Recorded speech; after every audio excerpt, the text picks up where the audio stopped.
ज्येष्ठ श्रेष्ठ यांना शिरसाष्टांग नमस्कार. माझ्या 61व्या या वर्षानिमित्त त्यानिमित्तानं मी आधी सुरुवातीला माझ्या स्वभावाप्रमाणे आधी काहीतरी गुणगुणतो, नंतर मग प्रस्तावाला सुरुवात करतो.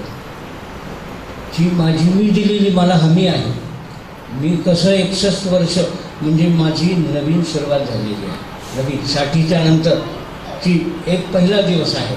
तर तो त्याच्यासाठी मी माझ्याशी केलेली शर्त मी वर्णन करतो. झाली नव्या दिवसाची सुरुवात, झाली नव्या दिवसाची सुरुवात, शिकवीत मनाला रीत भात, शिकवीत मनाला रीत भात, झाली नव्या दिवसाची सुरुवात. संपली निशा, संपली निशा म्लान विचारांची, उगवली उषा तेजोमय भावनांची. मी रमेल तो माझा प्रांत, मी रमेल तो माझा प्रांत, झाली नव्या दिवसाची सुरुवात. मी असेच लिखाण करणार, परखडपणे बोलणार, लिहिलेले आचरणात आणणार. माझ्याशीच मी लाविली शर्थ, माझ्याशीच लाविली मी शर्थ, झाली नव्या दिवसाची सुरुवात.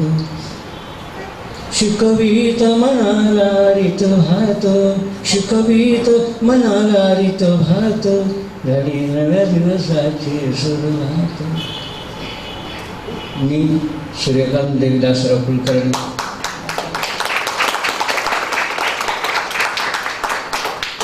माझी पत्नी सौ सुनीता कुलकर्णी, आम्ही दोघेच आहोत. मी सध्या सेवानिवृत्त आहे.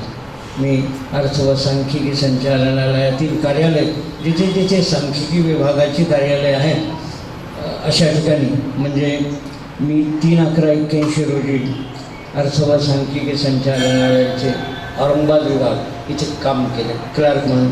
त्याच्यानंतर जिल्हा सांख्यिकी कार्यालय लातूर, त्याच्यानंतर जिल्हा सांख्यिकी कार्यालय जालना, त्याच्यानंतर जिल्हा उपनिबंधक सहकारी संस्था जालना, त्याच्यानंतर पुन्हा जिल्हा व्यवसाय शिक्षण प्रशिक्षण कार्यालय औरंगाबाद, नंतर जिल्हा नियोजन विभाग औरंगाबाद, जिल्हा व्यवसाय शिक्षण प्रशिक्षण कार्यालय जालना, जिल्हा नियोजन विभाग जालना परत, त्याच्यानंतर मराठवाडा वैधानिक विकास मंडळ औरंगाबाद येथून मला पूर्णविराम मिळाला.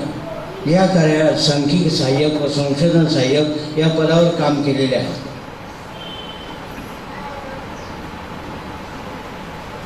माझी पत्नी सौ सुनीता कुलकर्णी ही 11/6/97 पासून जिजामाता प्राथमिक विद्यालय औरंगाबाद येथे सहशिक्षिका म्हणून कार्यरत आहे. त्याच्यानंतर सध्या ती जिजामाता प्राथमिक विद्यालय दौलताबाद येथे सहशिक्षिका आहे. माझे मोठे बंधू बाळकृष्ण देवीदासराव कुलकर्णी हे API कंपनीमध्ये काम करत होते. सध्या ते किडनीच्या आजाराने त्रस्त आहेत. त्यांची पत्नी सौ मंगला बाळकृष्ण कुलकर्णी या गृहिणी आहेत. त्यांची मुले प्रशांत, प्रवीण व अनिता हे सर्व विवाहित आहेत. त्यांचा थोडक्यात परिचय म्हणजे प्रशांत कुलकर्णी, त्याची पत्नी आरती कुलकर्णी, प्रवीण कुलकर्णी, त्याची पत्नी स्वप्नाली कुलकर्णी आणि मुलगी विवाहित आहे. तिचं पूर्ण नाव अनिता मिलिंद देशपांडे. माझे लहान बंधू रमाकांत देवीदासराव कुलकर्णी हे कॉस्मो फिल्म या कंपनीमध्ये सुपरवायझर ते ऑफिसर या पदावर येईपर्यंत कार्यरत होते. नंतर त्यांनी गरवारे या कंपनीत DGM या पदावर आपली नियुक्ती स्वीकारली. सध्या ते कामावर आहेत. त्यांची पत्नी सौ भारती कुलकर्णी या जिल्हा परिषद प्राथमिक शाळा वाळूज येथे शिक्षिका म्हणून कार्यरत आहेत. त्यांची 2 मुले अनुक्रमे सागर कुलकर्णी, सचिन कुलकर्णी हे दोघेही BE मेकॅनिक आहेत. एकाचं MBA झालेलं आहे, दुसरा MBA करतो. आमची एकच बहीण श्रीमती कुसुमताई कस्तुरे त्या सध्या 76 वर्षाच्या आहे. हा संपूर्ण माझ्या कुटुंबाचा थोडक्यात परिचय. मी शासकीय नोकरी मिळण्याच्या अगोदर चिकलठाणा येथील एका छोट्या कंपनीत क्लार्क म्हणून काम करत होतो. दरमहा मला 150 रुपये पगार होता. काम करताना मी नेहमीच आलेल्या अडचणीवर मात करण्याचा प्रयत्न केलेला आहे. हे करत असताना मी एकदाही देव, ईश्वर, गुरु यांच्यावर आरोप केले नाही की त्यांच्याकडे मनातून देखील तक्रार केलेली नाही. कंपनीत काम करताना माझ्यासाठीची शेवटची संधी म्हणून मला एम्प्लॉयमेंट ऑफिसमधून एक कॉल लेटर मिळाला. मी त्यासाठी अर्थ व सांख्यिकी संचालनालय विभागीय कार्यालय औरंगाबाद येथे मुलाखतीसाठी मला बोलावलं. मी गेलो.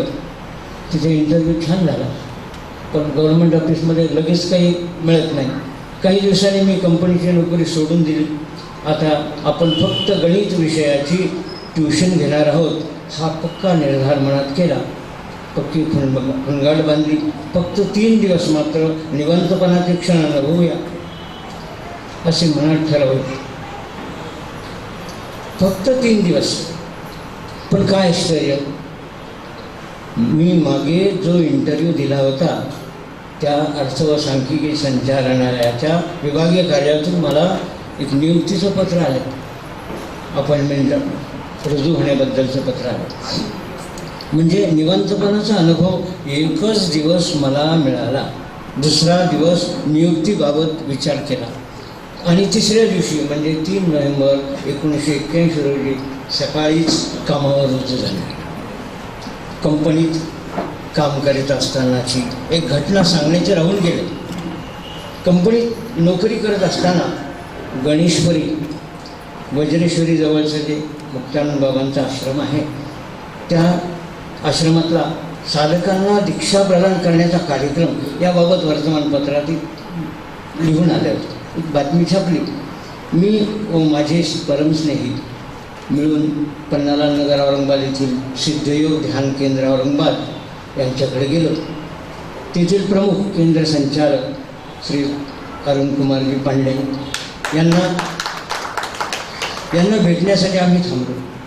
ते त्यावेळी श्री गुरुदेवांची सुंदरशी आरती गात होते. मला अजूनही तो क्षण आठवतो. सोबत त्यांची पत्नी देखील होती. त्यांची ती एकनिष्ठ भक्ती पाहून मी भारावून गेलो. हे श्रीयुत पांडेजी, त्यांना आम्ही पांडे काका म्हणूनच ओळखतो. ते शेतकी खात्यातील एक उच्च पदस्थ अधिकारी आहेत. मी त्या कार्यक्रमाची दक्षिणा त्यांच्याकडे जमा केली. माझे स्नेही आणि मी घराकडे जाण्यासाठी निघालो. रस्त्यात त्या स्नेहाचे माझे हितगुज झाले. तो स्नेही मला म्हणायला लागला, अरे तुला तर फक्त 150 रुपये पगार मिळतोय, त्यातले 100 रुपये तू घरी देतोस आणि फक्त घर खर्चासाठी तुला 50 रुपये म्हणजे तुझ्या खर्चासाठी 50 रुपये तुझ्याजवळ असतात. आता तू ही दक्षिणा भरलेली आहे 50 रुपये, आता तर तुझ्याकडे काहीच नाही. हे तो सहजच म्हणाला. मीही त्यावेळी सहजच म्हटले की माझा भाव सच्च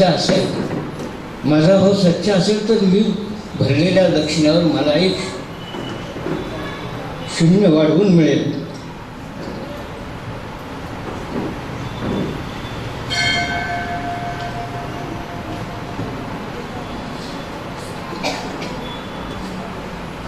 मी पूर्ववत काम करू लागलो. त्यानंतरचे वर्णन अगोदरच सांगितले. मी सांख्यिकी ऑफिसमध्ये 3 नोव्हेंबर 1981 रोजी रुजू झालो. नोव्हेंबरचा पगार मला मिळाला 508 रुपये. त्यातील 8 रुपयाची मी सर्व ऑफिस कर्मचाऱ्यांना चहा पाजला. आता 100च्या 5 नोटा म्हणजे 500 एवढी रक्कम माझ्या हातात राहिली. तेव्हा 50 रुपयावरील ते वाढीव 0 पाहून मी भान हरपलो. डोळे आसवानी डबडबले, प्रेम अश्रू वाहू लागले. माझा शब्द मला अनुभवास आला. काही दिवसांनी याच ऑफिसमधील एक वरिष्ठ लिपिकाने मला माझा कडक शब्दात पाणी उतारा केला. माझी कुठलीच चूक नव्हती. मी लगेच माझा राजीनामा साहेबांकडे सादर केला. मला थोड्या वेळाने साहेबांनी बोलावलं. प्रेमाने विचारपूस केली, वस्तुस्थितीचा अंदाज घेतला आणि त्या वरिष्ठ लेखिकाला माझी माफी मागण्यास सांगितलं. माझा अर्ज काढून टाकला. मी राजीनामा दिला होता, माझा अर्ज काढून टाकला. मी पुन्हा पूर्वत कामात गुंग झालो. सायंकाळी माझ्या अंतर्मनातील राजीनामा दिलेला मी यांच्यासोबत एकरूप होत होतो. सायकलने हिमायतबाग ते आताचे आकाशवाणीजवळील सिग्नलपर्यंत आलो. सिडकोकडे घरी जायचे होते. थोड्या वेळ थांबलो. तोच त्या सिग्नलजवळ माझे आराध्य दैवत श्री गुरुदेव प्रगट झाले आणि माझ्याशी हितकूच करू लागले. तो वार्तालाप असा होता, काय रे, काय झाले बाबा, मी आज राजीनामा दिला. खूप छान केलं. मग आता पुढे काय करायचं ठरवलं? बाबा मला म्हणाले. बाबा म्हणजे मी माझ्या गुरुदेवांना म्हणतो, तुम्ही सांगावे, मी आचरण जाणार आहे, इतकेच मी म्हणालो. मग आता तू राजीनामा दिलेली ती नोकरी तू पुन्हा कर, पण माझी समजून कर. बाबाजींनी सांगितलं. मी लगेच होकार दिला. त्याच क्षणात माझ्या डोक्यावरील मोठे ओझे कमी झाले असे मला वाटले. भास झाला.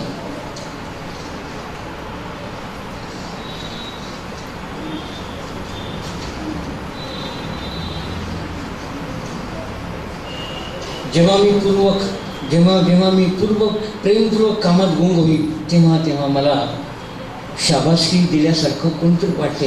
कोणतरी शाबासकी मला देते. कधी कधी मला अन्याय सहन होत नसतो. तेव्हा ती त्यांची दोन डोळे माझ्याकडे पाहत असत. मला स्पष्ट जाणवत असत. अशा प्रकारे मी 32 वर्ष सेवा केली. हे गुपित मी निवृत्तीनंतर सांगितले आहे. संपूर्ण नोकरीमध्ये मला थोडा बहुत त्रास झाला, पण तो मला जाणवला नाही आणि त्याबद्दल मी कधीही कुणाकडे तक्रार देखील केली नाही. कारण मनात नुसते विचार जरी आले तरी मला गुरुदेवांनी मी दिलेल्या होकाराची जाणीव होईल. म्हणूनच मी माझ्या टेबलवरील काचेखाली मोठ्या अक्षरात एक टंकलिखित मजकूर छापून ठेवलेला होता. Work is my God, working is my worship. याच कालावधीत मनाच्या विविध स्थितीचे वर्णन म्हणजे मी लिहिलेल्या कविता होत.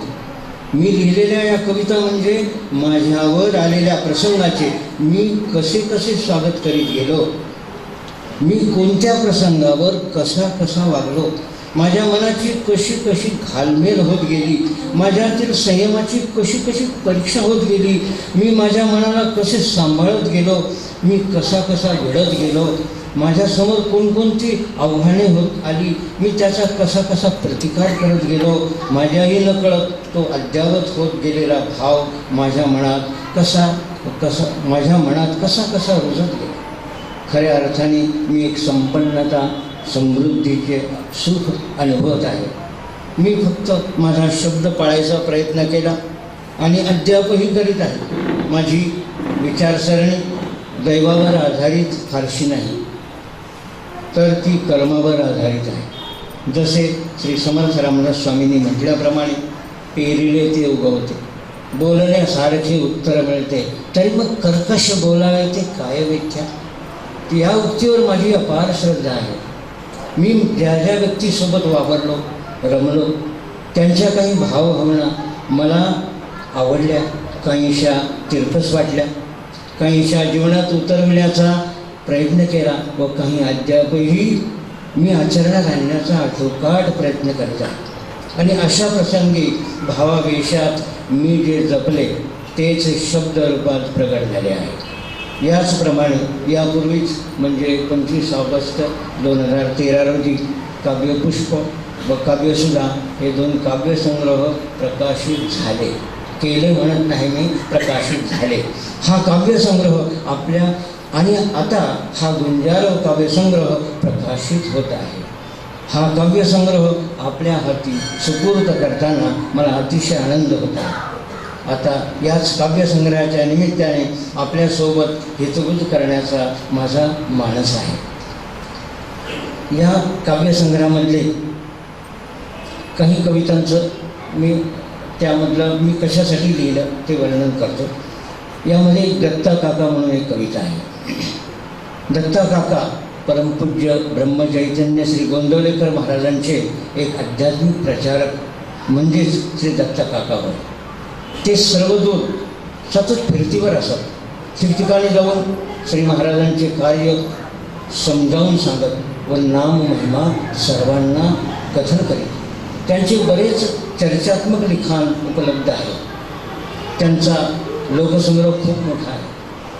माझे मित्र श्री श्रीश वरसाळे यांच्याकडे ते सातत्याने येत. तेव्हा अशा एका कार्यक्रमाला मी उपस्थित राहिलो असता मला त्यांचे विचार भावले. मनातून त्यांच्याबद्दल आदराची भावना बळावत गेली. काही दिवसानंतर कळले की श्री दत्ता काका या जगात नाही. त्यांना देवाज्ञा झाली. दिनांक 18/3/2013 रोजी त्यांचे स्मरणार्थ मी हे काव्य लिहिलेलं आहे आणि ते मी आता गाऊन दाखवत आहे. बोलता दत्ता काका सवे, बोलता दत्ता काका सवे, प्रकाशती भाग्याचे ते दिवे, प्रकाशती भाग्याचे ते दिवे, सहज दाहली भेटतयांची, झाली बोलणी जीवा भावाची, संपले अंधाराचे थवे, संपले अंधाराचे थवे, प्रकाशती भाग्याचे ते दिवे. दत्ता काका जवळी आले, नामस्मरण कवच दिले, जीवन गीत झाले सुरू नवे, प्रकाशती भाग्याचे ते दिवे. शब्दा शब्दा येई मधुरता, भावनेतील ती भावुकता, वाटे माझे मला बरवे, प्रकाशती भाग्याचे ते दिवे. भक्त काळी टोपी शिरी, शर्ट पांढरा अंगभरी, शुभ्रसे धोतर शोभे नवे, प्रकाशती भाग्याचे ते दिवे. दत्ता काका जेथे जाती, अध्यात्मातील गूढ उकलिती, लिहिले मी माझ्या अनुभवे, प्रकाशती भाग्याचे ते दिवे. त्यानंतरची एक दुसरी कविता आहे प्रवासी. हे माझे असा विचार आध्यात्मिक आनंद हिरावून घेणार आहे. आपण या जगात एखाद्या प्रवाशासारखे आहोत. कायमचे वास्तव्य म्हणजे आत्मस्वरूपात विलीन होणे हेच होय. परंतु तेथपर्यंत सर्व क्षण सतत बदलणारे आहेत. ही वाट एक सारखी कधीच नसणार, सोबतीस कोणीच नसणार, याच विचाराने प्रभावित होऊन हे काव्य लिहिलेलं आहे. या विश्वामधला मी एक प्रवासी आहे, या विश्वामधला मी एक प्रवासी आहे, या वाटेवरती माझे नाते जुळले आहे, या वाटेवरती माझे नाते जुळले आहे, या विश्वामधला मी एक प्रवासी आहे. ही वाट कधी अडचणीची, कधी सोपी सहज वळणाची, कधी जीव घेणी चढावाची, कधी भरला अवतार आहे. या विश्वामधला मी एक प्रवासी आहे. ओळखीचा जथ्था सोबतीला, कधी विरल तरल आजूबाजूला, दूर दूर कुणी दिसत असे चाललेला, पैलतीरावरी पोचणे आहे. या विश्वामधला मी एक प्रवासी आहे. त्यानंतर एकटा.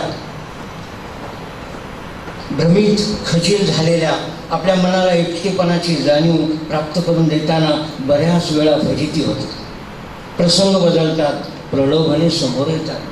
अशा वेळी सतत एकटेपणाची जाणीव टिकून राहण्यासाठी मनाला सतत समज देण्याचा प्रयत्न करताना ही कविता लिहिलेली आहे. एकटाच तू आला जगती, एकटेच तुझ जाणे रे. एकटाच तू आला जगती, एकटेच तुझ जाणे रे. सगळे सोबती अवती भवती, उगीच घालीती पिंगारे. समय चांगला त्रास न त्यांना, म्हणून जमला मेळा रे. समय बदलता तुझी सावली, तुलाच होईल परकी रे. एकटाच तू आला जगती, एकटेच तुझ जाणे रे. दूर दुरून येतो कुणीही, परकालेची जवळी रे. फेर धरुणी नाचती ते, तुझ्या शब्दांची झेली रे. सैरभैर तू नकोच होऊ, रहा सदैव संयमित रे. एकटाच तू आला जगती, एकटेच तुझ जाणे रे. तोंड सुखाला बळी पडून या, नकोच होऊ मोठा रे. खरे काय ते कळल्यानंतर, तुलाच तू घे चिमटा रे. भावनेतील विशालताही मनाला कळते रे. एकटाच तू आला जगती, एकटेच तुझ जाणे रे. त्यानंतर पडले गळून फुल देठासहित खाली. अभ्यास करताना सहजच अंगणातील फुलाच्या झाडाकडे लक्ष गेलं. अचानक एक फूल खाली पडलं. जमिनीतील कठोर भावाबरोबर फुलांचा मृदुल भाव दिसेनासा झाला. आपला स्वच्छ पारदर्शक भाव अबाधित ठेवण्याचा प्रयत्न प्रत्येकजण करीत असतो. यातच त्याचे जीवन रहस्य दडलेले असते. आपल्या मनाचा कोमल भाव टिकवणं फार महत्त्वपूर्ण आहे, किंबहुना तो सर्व काही आहे. त्या कोमलपणामुळेच त्याचे सर्वत्र एक वेगळे अस्तित्व आजवर टिकून आहे. याच विचाराने भारावून मनाला उभारी येऊन ही कविता मी लिहिलेली आहे. पडले गळून फूल देठासहित खाली. पडले गळून फूल देठासहित खाली. वृत्ती माझी नसेवा मृदू कोमल शुभांगी. थोर मान्यवर झालो तुझ्यामुळे या जगी. नकळत अप्रतिष्ठा देवांनी मान्य केली. पडली गळून फूल देठासहित खाली. कुणाची वाढे ममता, कुणाची प्रतिष्ठा. कुणा हो येतसे प्रेमळता, कुणाची वाढे साधुता. स्पर्श होताच या फुलाचा दिव्यता प्राप्त झाली. पडले गळून फूल देठासहित खाली. सजविले जरी प्रेताला, निष्प्राण मृत देहाला. निस्तेजता लोप व्हावी, शृंगार म्हणून केला. कोमल फुले उधळीता, भावना भाऊक झाली. पडले गळून फूल देठासहित खाली. त्यानंतर हे सर्व कविता म्हणजे माझ्या मनातला जो भाव आहे तो प्रगट करण्याचा एक प्रयत्न आहे. वेडी दुनिया. आपले मन जसजसे स्थिर होते तसतसे बाह्य परिस्थिती बदलत जाते. आपले भावविश्व पार कुरतडून टाकण्याची स्थिती उद्भवते. अशा वेळी अंतर्मन विचलित होते, भांबावून जाते. आपल्याच मनाला सत्यस्थितीची जाणीव करून देताना स्वतःला सावरण्याचा हा काव्यरूपी प्रयत्न आहे. वेड्याच्या दुनियेत शिरला एक शहाणा कोणी. वेड्याच्या दुनियेत शिरला एक शहाणा कुणी, जिकडे बघतो तिकडे त्याला दिसते वेडी जनता, असुरी प्रकार नित्य चालला लोप पावली ममता, सापडेल का अनमोलता या फुलपटातुनी, वेड्याच्या दुनियेत शिरला एक शहाणा कुणी, आप्तस्वकीय पाय खेचती पुढे जाऊ देईना, कुणा चांगले म्हणू कसा मी करू कुणाकडे याचना, कुठे हरवला पंथ प्रगतीचा सोडवा या संकटातून, वेड्याच्या दुनियेत शिरला एक शहाणा कुणी. त्यानंतरची एक कविता आहे खोट्याची दुनिया.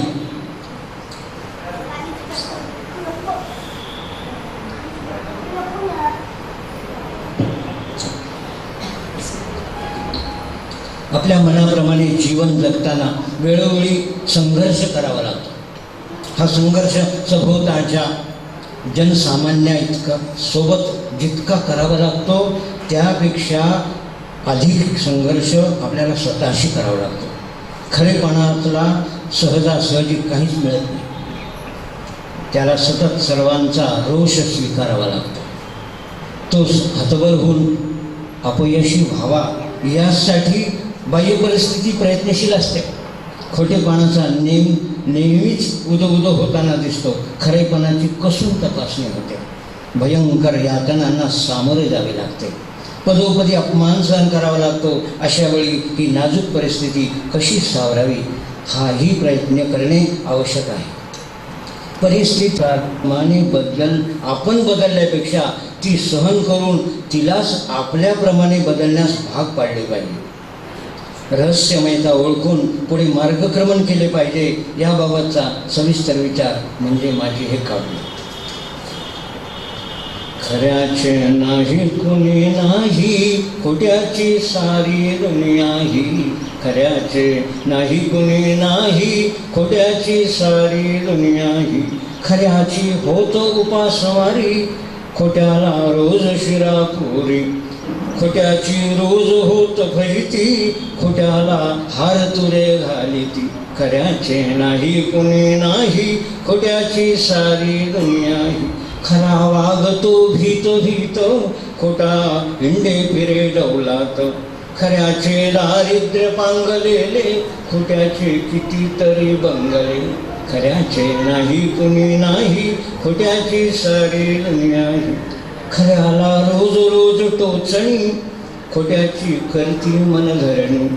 खऱ्याला सर्व बोलती, खोट्याला पाय घड्या घालिती. खऱ्याचे नाही कुणी नाही, खोट्याची सारी दुनिया ही.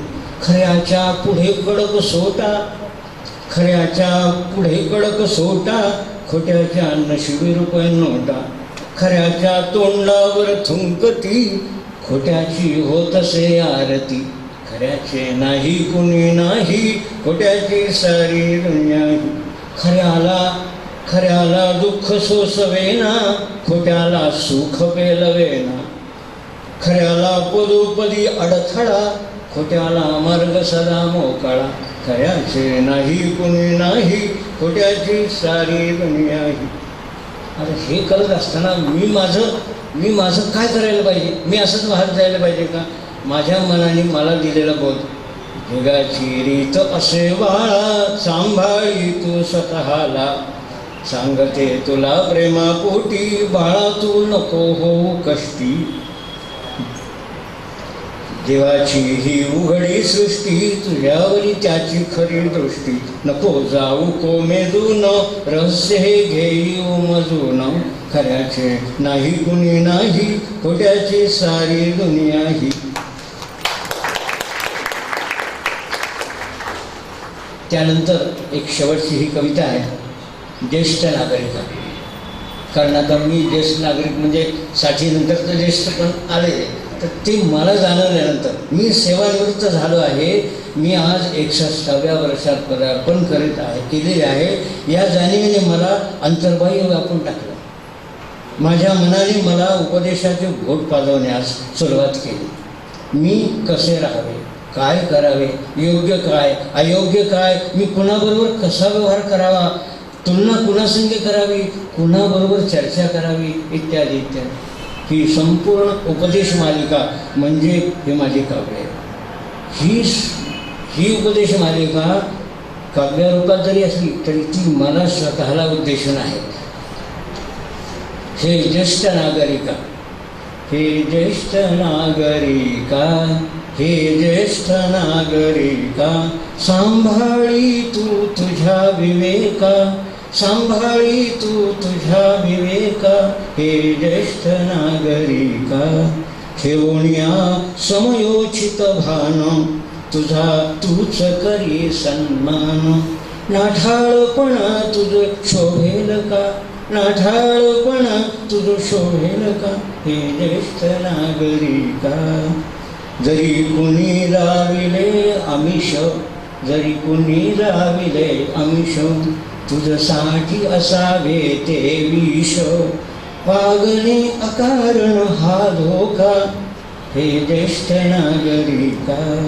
सोडून विषय का बोलावे, विषय सोडून बोलायचं नाही, सोडून विषय का बोलावे.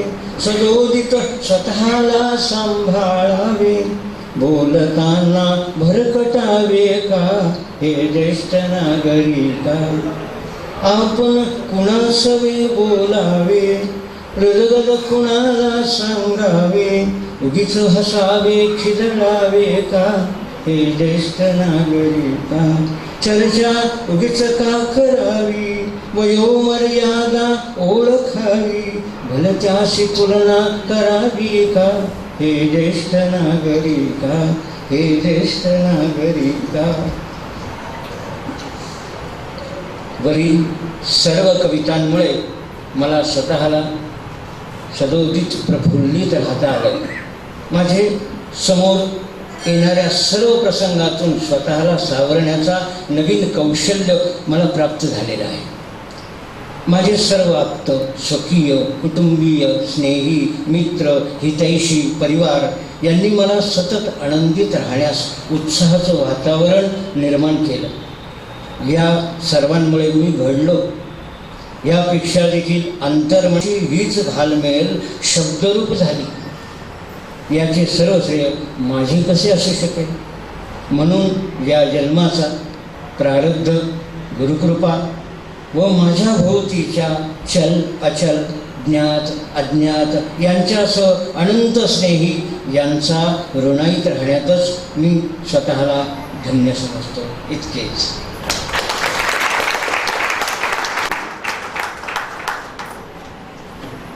कुलकर्णीजींच्या बोलण्याने सर्व सभागृह अगदी मंत्रमुग्ध झालेले आहे. आणि आज आपण पाहतो की प्रत्येकजण रोज वेगवेगळे कार्यक्रम अटेंड करत असते, पण आजचा हा कार्यक्रम प्रत्येकालाच काही ना काहीतरी भरभरून असं काहीतरी घेऊन जाणारा असं असणार आहे.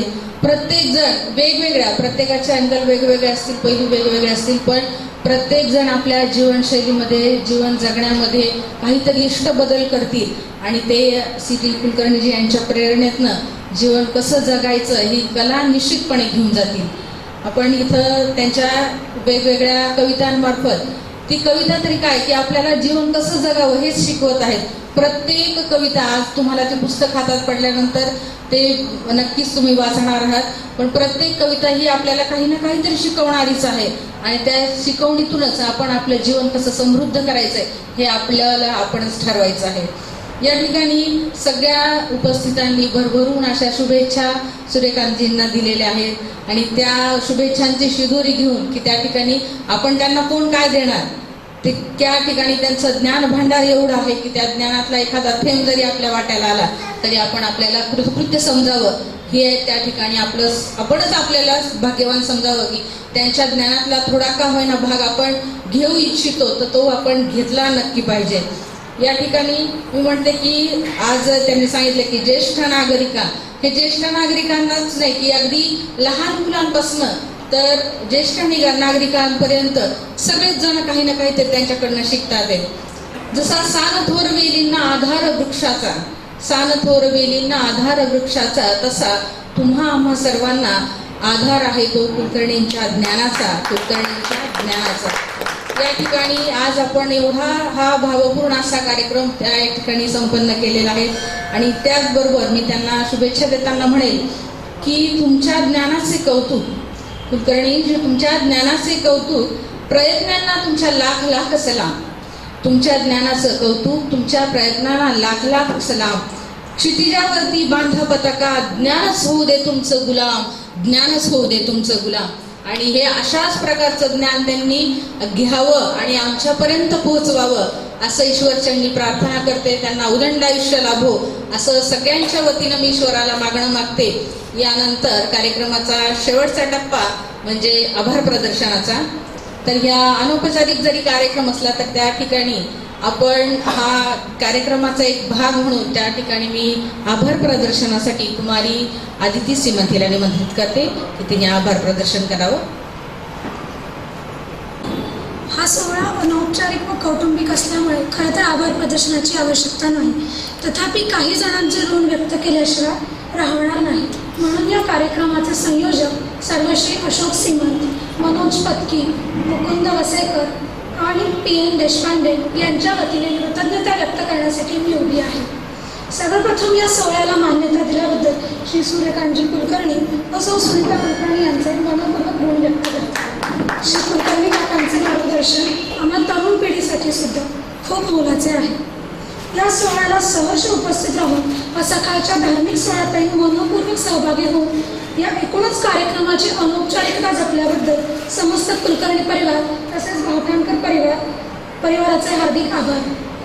या कार्यक्रमासाठी आवर्जून उपस्थित राहून कार्यक्रमासाठी आगळी उंची प्रदान केल्याबद्दल सिद्धयोग परिवारातील सर्वश्री अरुण पांडेजी, अमृतकरजी या ज्येष्ठ साधकांचे, अन्य सर्व उपस्थित साधकांचे अनंत आभार. कार्यक्रमासाठी उपस्थित असलेल्या बँक ऑफ महाराष्ट्र व महाराष्ट्र ग्रामीण बँक या दोन्ही बँकांच्या वर्तमान व निवृत्त अधिकारी कर्मचाऱ्यांचे खूप खूप आभार. अन्य सर्व उपस्थितांचे शतशः आभार. संयोजकाच्या आव्हानास त्वरित प्रतिसाद देऊन कार्यक्रमाच्या यशस्वीतेसाठी झटणाऱ्या सौ सोनाली पत्की, श्री VD जोशी, सौ भाले काकू, कुमारी वैष्णवी भावठाणकर व या कार्यक्रमाचे उत्कृष्ट सूत्रसंचालन करणाऱ्या सौ वैशाली काकू भावठाणकर यांचे आभार. हा हॉल उपलब्ध करून देणारे विश्वस्त, केटरर, डेकोरेटर, अन्य सर्व संबंधितांचाही आम्ही ऋणी आहोत. कृपया कुणीही जयलक्ष्मी जाऊ नये ही कुलकर्णी काका व काकांतर्फे आग्रहाची विनंती. धन्यवाद. कार्यक्रम संपलेला वेळ घेणार नाही, पण आत्ताचं जे स्नेहभोजन आहे श्री कुलकर्णी साहेब वहिनी यांच्या वतीने स्नेहभोजन आहे, तेव्हा आपण सर्वांनी त्या स्नेहभोजनाचा लाभ घेऊनच कार्यस्थळ सोडावं. धन्यवाद.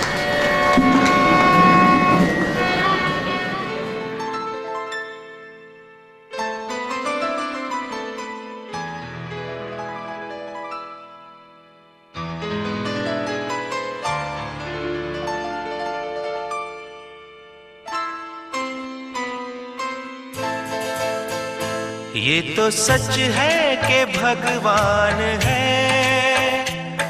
मगर फिर भी अनजान है. ये तो सच है कि भगवान है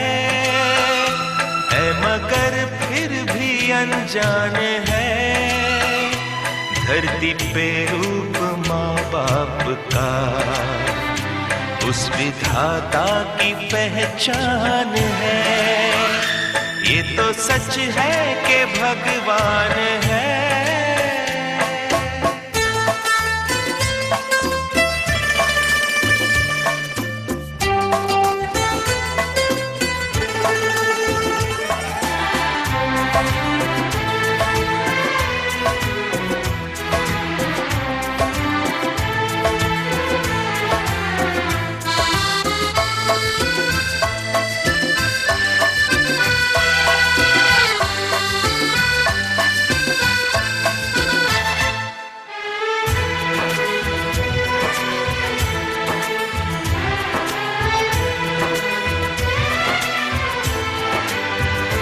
जन्मदाता है जो नाम जिनसे मिला था थाम कर जिनकी उंगली है बचपन चला।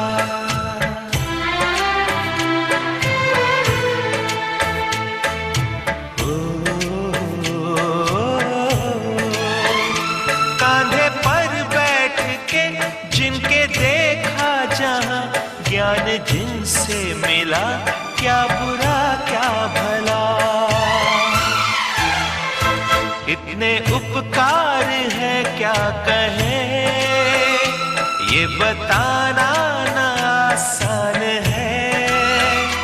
धरती पे रूप माँ बाप का उस विधाता की पहचान है। ये तो सच है कि भगवान है।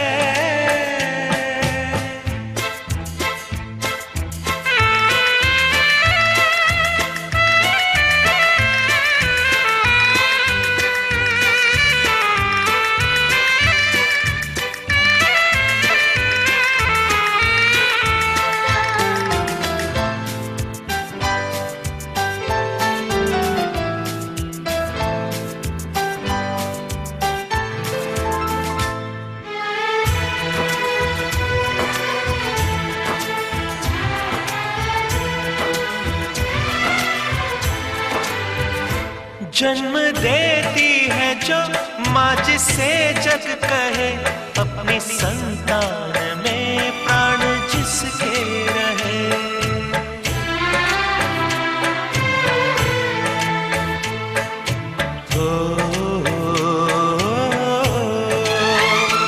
लोरिया होठों पर सपने बुनती नजर, नींद जो वार दे हंस के हर दुख सहे। ममता के रूप में है प्रभु, आपसे पाया वरदान है।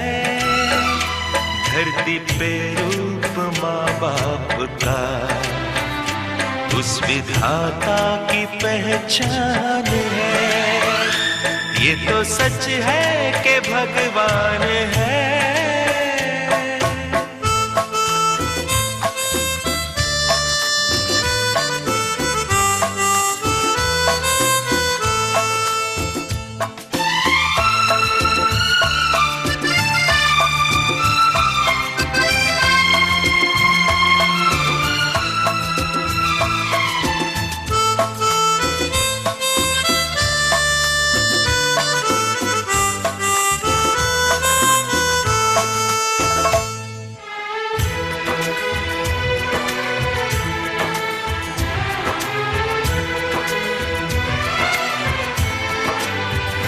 आपके ख्वाब हम आज होकर जवां, उस परम शक्ति से करते हैं प्रार्थना।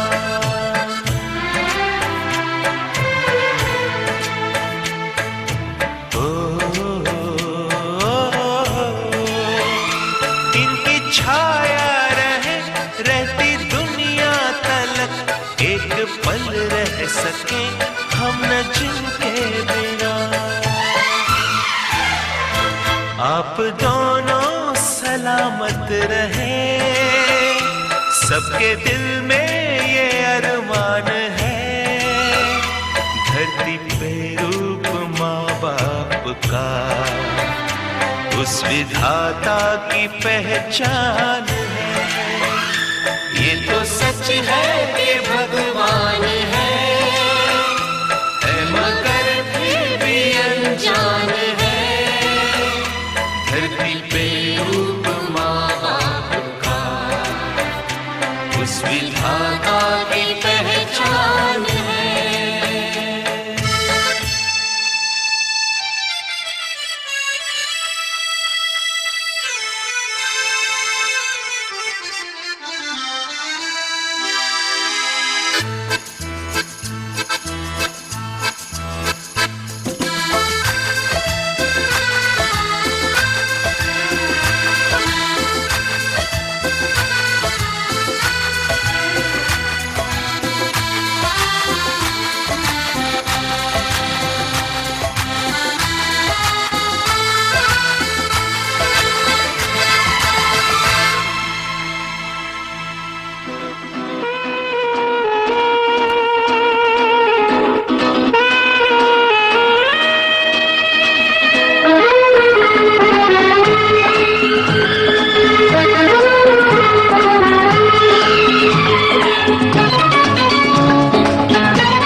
खुशियाँ हो दामन में जिसके, खुशियाँ ही खुशियाँ हो दामन में जिसके, क्यों न खुशी से वो दीवाना हो जाए।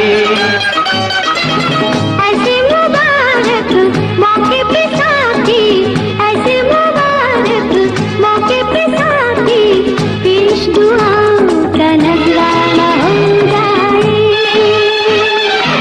खुशियाँ ही खुशियाँ हो दामन में जिसके, क्यों न खुशी से वो दीवाना हो जाए।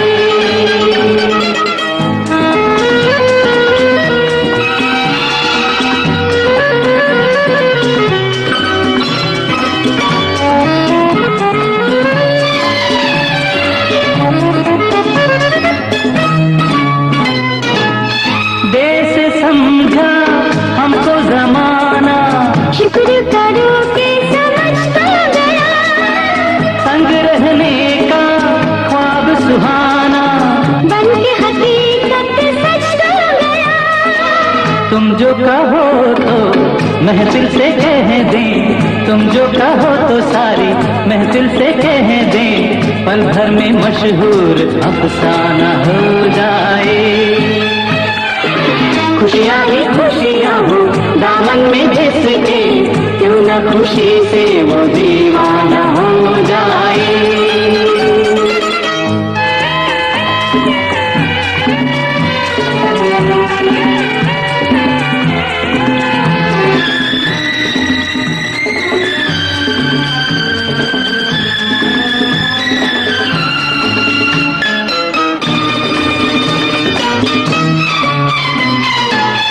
कोई क्या जाने हमने क्या क्या खेल रचाए तुम्हारे लिए, हम भी कैसी मंजिल छोड़ के आए तुम्हारे लिए। कलियां ही कलियां महका दो ऐसे, कलियां ही कलियां महका दो ऐसे, कि आबाद दिल का ये वीराना हो जाए। खुशियाँ ही खुशियाँ हो दामन में जिसके, क्यों न खुशी से वो दीवाना हो जाए।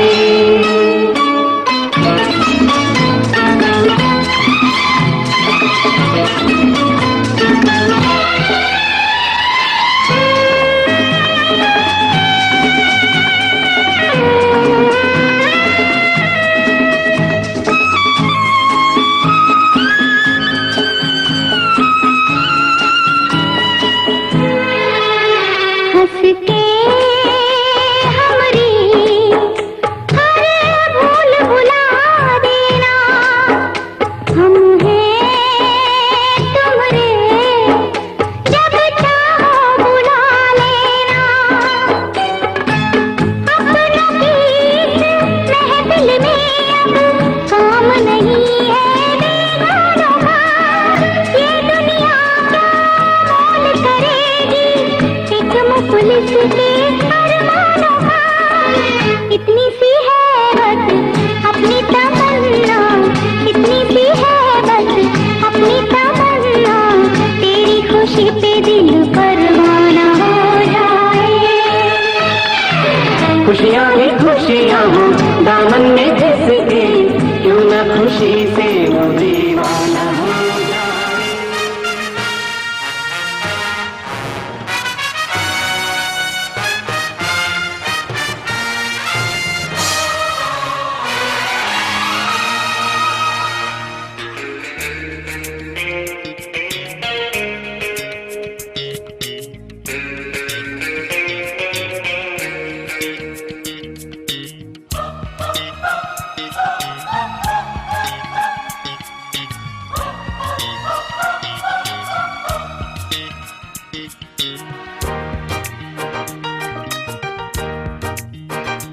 फूलों में खुशबू है, इस दिल में एक तू है, जन्मों के साथी हम साथ साथ हैं, जन्मों के साथी हम साथ साथ हैं।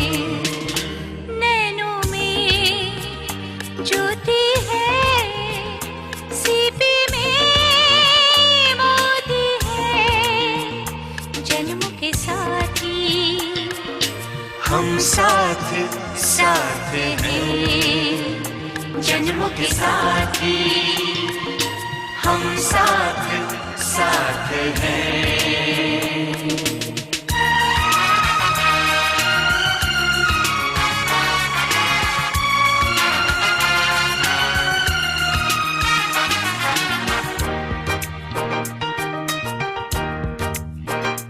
जैसे हंसों के संग हंसिनी, जैसे चंदा में है चांद